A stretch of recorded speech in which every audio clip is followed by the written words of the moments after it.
Welcome back, everyone. I'm the Depressed Eeyore, and this is Kingdom Death Monster. So, got a bunch of new people. Quite a bit of new people now. So, we brought in Yuki, Mai, Shinki, Yumiko, Sarno, Rumia, Ramilia, and that's pretty much it. So yeah, I think that should be 7, right? 1, 2, 3, 4, 5, 6, 7. Yep, that's 7 new people. Ramilia is the one that has Strategist and the Tinker, along with Alice. And I did some final changes with the gear grid. Ramilia is right now using Bone Darts, mainly to get the Rawhide Vest bonus. I right now went ahead and gave Reimu both Founding Stones to take advantage of the fact that she is ambidextrous, which I never remembered to add. It is her, right? Yeah, I didn't ever remember to add that. I'm ambidextrous. For those who don't remember, that was the fighting art she got from leveling up. And what that does is she can use all weapons as paired, as long as it's not, as long as she's not using any shields or heavy equipment. I don't really have any duplicate weapons though, unfortunately, besides the Katars, which are already paired. So I went ahead and gave her both the Founding Stones, so we can use those together as a pair. But I also gave her the Bone Blade because she is level 1, and we want her to start getting some proficiency levels if possible. Beyond that, though, I think we're good to go. I was slightly nervous about having not any insanity on Ramilia, but honestly, it's not a big deal because we now embrace the darkness, so she can't die from that. So that's the good news.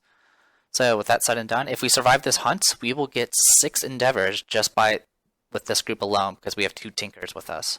So that will definitely help out a lot. Alice is going to be using the bow, and Rumia will be using the Lion Beast Guitars, which will be a thing, to say the least. Part of me wants to give the Lion Beast Guitars to Ramilia, but whatever. We'll see how it goes. Anyway, with that said and done, the turn order is going to be Reimu, Ramilia, Rumia, and Alice. Let's go ahead and zoom in there so we can actually see some stuff. I'm so used to seeing my own setup that I always have it zoomed out so I can see everything. Alright, so here we are. Hopefully we don't run into any trouble. So first one is Reimu. So let me get our monster. White Lion, Hunt Events. So 1d8. And let's see what we get. 1. Aromatic Breeze. This will move the monster one step closer to us, and we get a random hunt event. Sniffs the survivors on the wind. Alright, so go with that. 1d100. 45. I do have the PDF open. Yes, I do. It's not a mudslide, at least. 45. A valley of sharp white stones opens before the survivors like a toothy maw. As the survivors push and climb the jagged spires, they find even the shallows cuts bleed without stopping. Each survivor takes 1 event damage to the body. In addition, if they aren't carrying a bandage item, they suffer blood loss, gaining 2 blue tokens. Each survivor may spend 1 survival to avoid getting cut. I'm gonna spend the survival points, which that does remind me. Reimu should be at 2 survival. Let me make sure our max survival is the same. It should be still the same.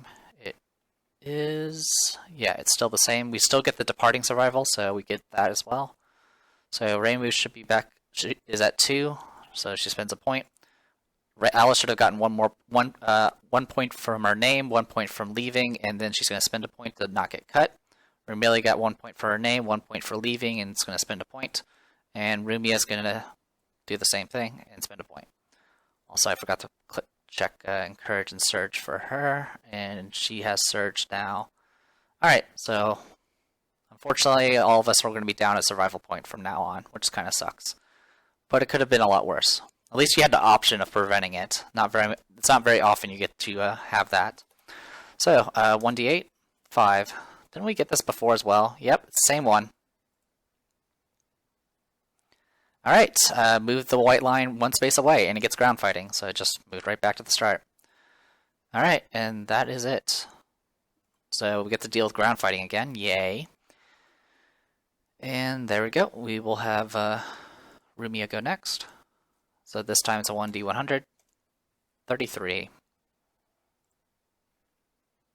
It whispers your name. The event revealer trips over a protruding stone in the ground. The lips of the stone face begin to move.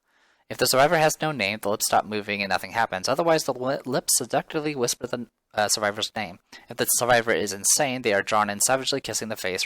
Yeah, she's not insane. If the survivor is not insane, they gain +1 understanding. Rumia is not insane, so she gets +1 understanding. Good stuff.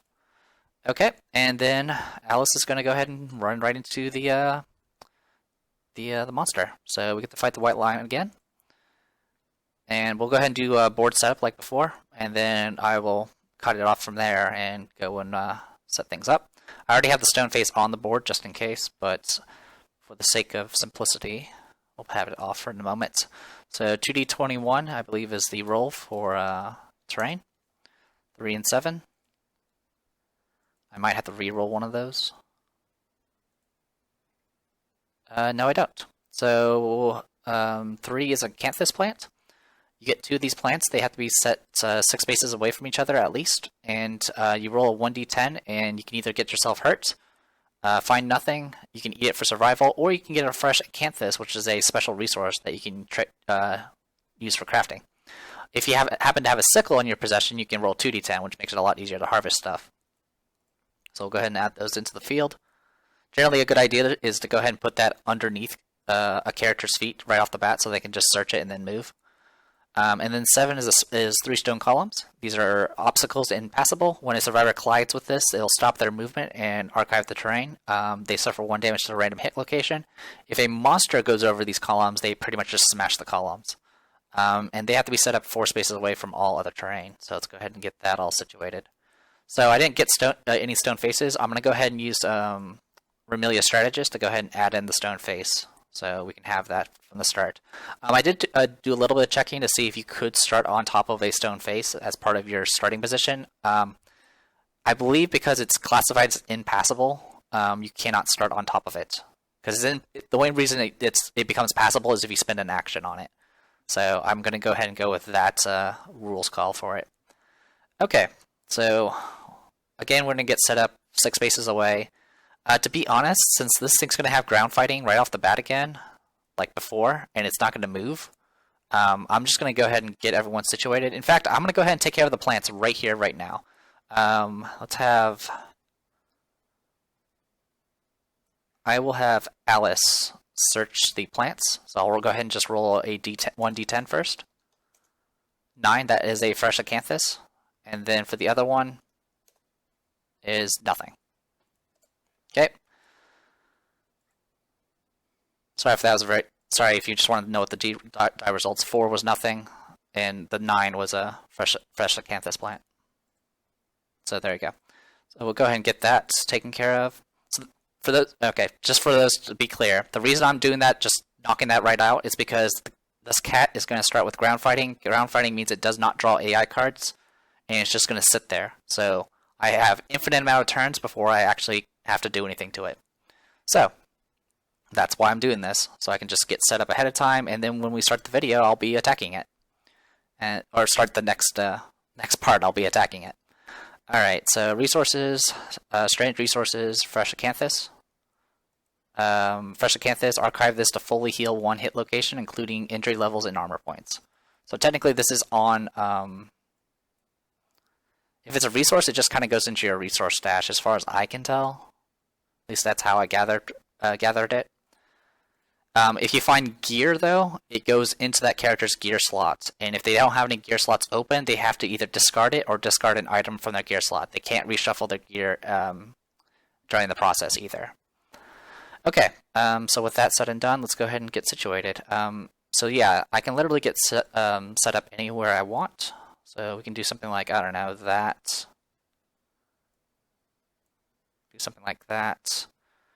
This has to be 5 spaces away from the board edge, I believe. Where's my terrain? Giant stone face. Set up at least 5 spaces away from all board edges. So that is not 5. It would be right there.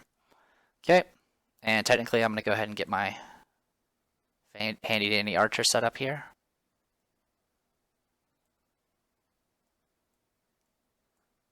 Do something like that. Or really can get set up there.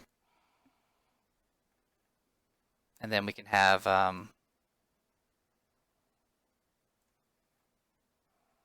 Remia get set up here.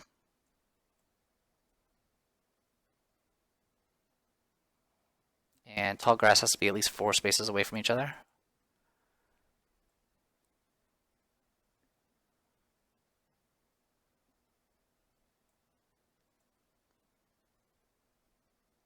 So you can do something, I don't know, kind of like that, I guess.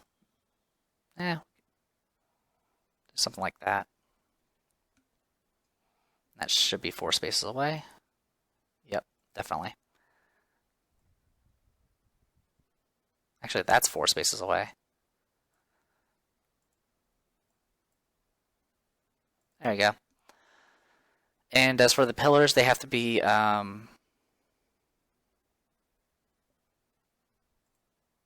spaces away from all other terrain.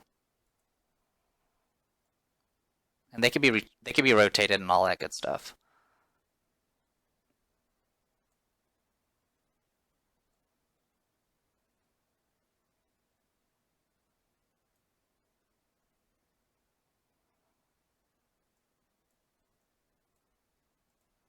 More than likely, we're not going to really do much with this, but it's there if we need it.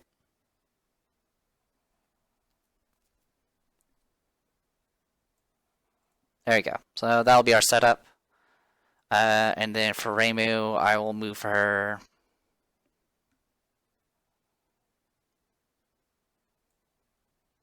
Tell you what, we'll do it like this. We'll go just full on attack. Okay.